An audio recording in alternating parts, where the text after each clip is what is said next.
Mumonkan, case number 9, Daitsu Chisho Budha. Main case. A monk asked Koyo Seijo. Daitsu Chisho Budha sat in Zazen for 10,000 of years and could not attain Buddhahood. He did not become a Buddha. How could this be? Seijo said, "Your question is quite self-explanatory." The monk added, "But he meditated for so long. Why could he not attain Buddhahood?" Seijo responded again, "Because he could not attain Buddhahood." Mumon's comment: I allow for Bodhidharma's realization, but I do not allow his understanding. When an ignorant man realizes, he is a sage. But when a sage understands, he is ignorant. Mumon's verse: better liberate your mind than your body. When the mind is liberated, the body is free. When both body and mind are free, even gods and spirits ignore worldly power.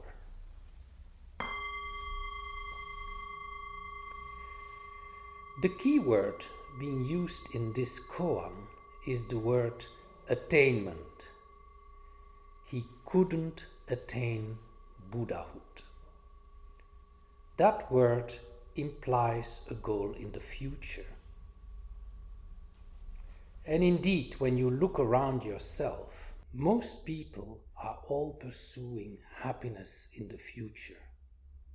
Indeed, the present moment never seems to be okay.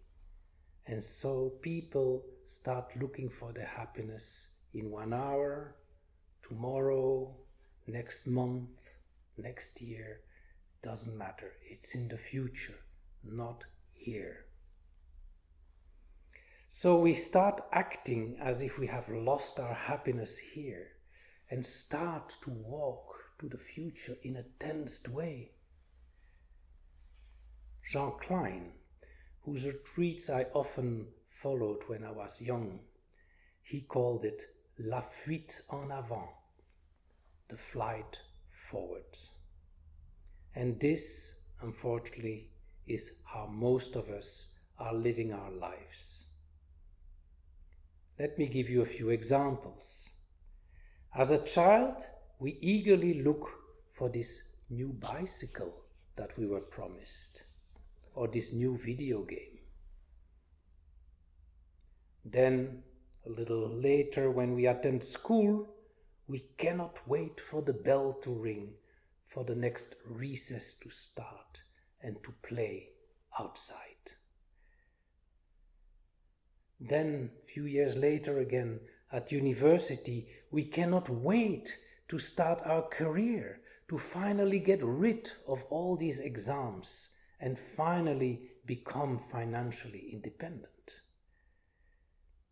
Also, at work on an average day, when we finally get to that stage, we keep on waiting to what comes next. The next coffee break, the next lunch break, the next teleconference call, finally time to get home, always waiting for what comes next.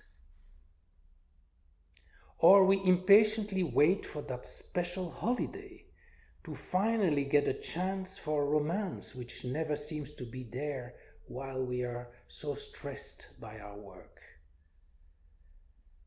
Then, when we are at our holidays, we spend 10 days at the beach at the Costa del Sol or the Côte d'Azur, and then we get tired of that And we cannot wait to get back home, to get back into the normal rhythm of life. So even there, we are again in anticipation. And once in mid-career, we start to impatiently wait for that promotion or for that change of job, which would allow us to earn more money so that we can finally buy that dream car or to buy that swimming pool in the garden that we were hoping for. And then when we get about 55, we start counting the number of years for retirement, because we think, when I retire, then I will be happy, because then I will have time to do A, B, C, D. Even when we sit for 1 hour in meditation, we're still not satisfied, because we are eagerly waiting for that moment of joyful samadhi to come. And we are angry when this samadhi is not coming, because we are full of thoughts that are darkening the bright sky. So in summary, we are never in the present moment, and happiness is always far away in the future. And the more we run towards that happiness in the future, the more that future runs away from us. It's a bit like this 1965 song of the Rolling Stones. I can get no satisfaction, yet I try, yes I try, yes I try, yes I try. You see, it's always something to attain in the future, and because we never look into the now, it's never going to happen. So I suggest we do a small exercise together now. And I'm going to play these little chimes here. And during this time, I invite you to go away, to imagine something in your thoughts, something in the future. And then I will ring the gong. And at that time, I invite you to come back to the now. Let's see how that works. So the first time, try to think about something. Maybe you can remember where you had lunch today, what you had to eat, with whom you were, what discussions you were having. And now, go back to the now.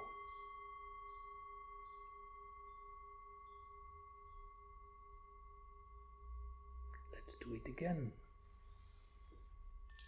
This time maybe you want to think about something else.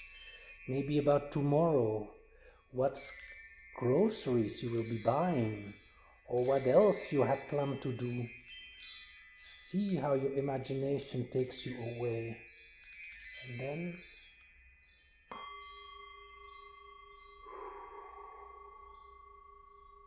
back to the now.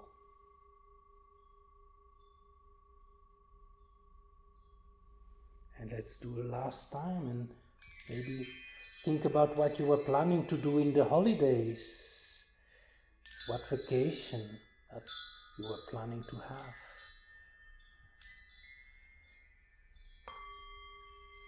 Back into the now. And you may find that when you focus on the now, there is a sense of intensity and a sense of joy that appears. And with this joy arising in the now, isn't that then absurd that 99% of our life we look for this joy in the future rather than to see that it is right here, right now? And it's the same with the spiritual search for future enlightenment. The attempt to become a Buddha or to attain Buddhahood. Exactly the same. So let us now return to our koan and see if it makes more sense. A monk asked Koyo Seijo, Daitsu Chisho Buddha, sat in Zazen for 10,000 of years and could not attain Buddhahood. He did not become a Buddha.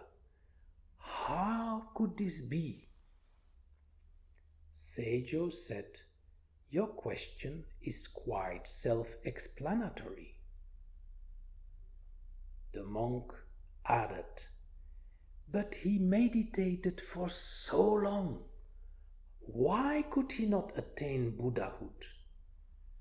Seijo responded, "Because he could not attain Buddhahood."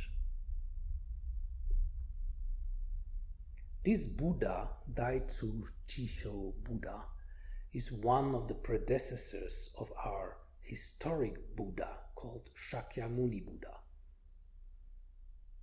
And this Buddha sat apparently in Zazen for tens of thousands of years and could not attain Buddhahood because he already was a Buddha. So the answer to this monk's question is indeed self-explanatory. Indeed, you cannot attain what you already are. You cannot become what is already your true nature now. Images in the mirror can be moving, but the mirror itself is always still.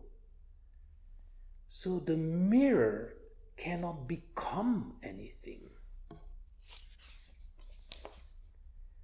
We now go to Mumon's comment. "I allow for Bodhidharma's realization, but I do not allow his understanding." Realization is in the now. Jean Klein often compared that to the vertical, la verticalité, he called it. Yet understanding is a rational process, an intellectual reasoning which happens in time, which he referred to as the horizontal. And Bodhidharma is that figure that is known to have brought Zen from India to China. And whatever it is that he brought there was in the vertical, was in the realization in the moment. And that came in China at a time where most of the teachings were based on long sutras, long explanations in time. It continues, "When an ignorant man realizes he is a sage. To live one's life in the now, the vertical, one is a sage. Yet when a sage understands, he is ignorant. To fall back into intellectual chit-chat, one fall back into dualistic ignorance." Mumon's verse, "Better liberate your mind than your body.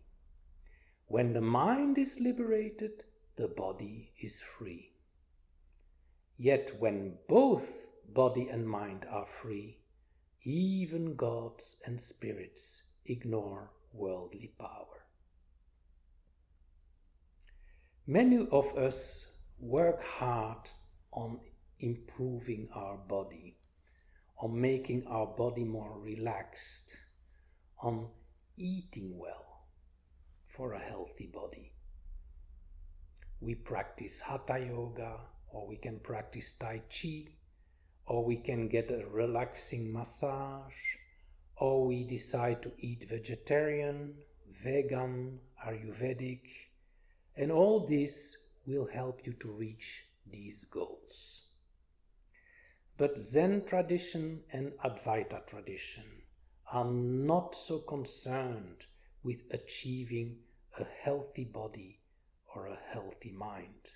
Indeed, Those traditions are just tools to help you see that you are not the body, that you are not the mind, but that you are that in which body and mind appears, moment by moment in the now.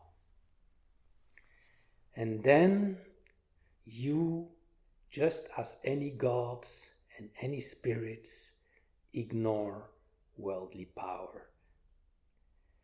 So thank you for your attention, and today, if you have a moment, try to remember not to attain all the time, not to run all the time to something in the future, but remember to find back the here and now. Thank you.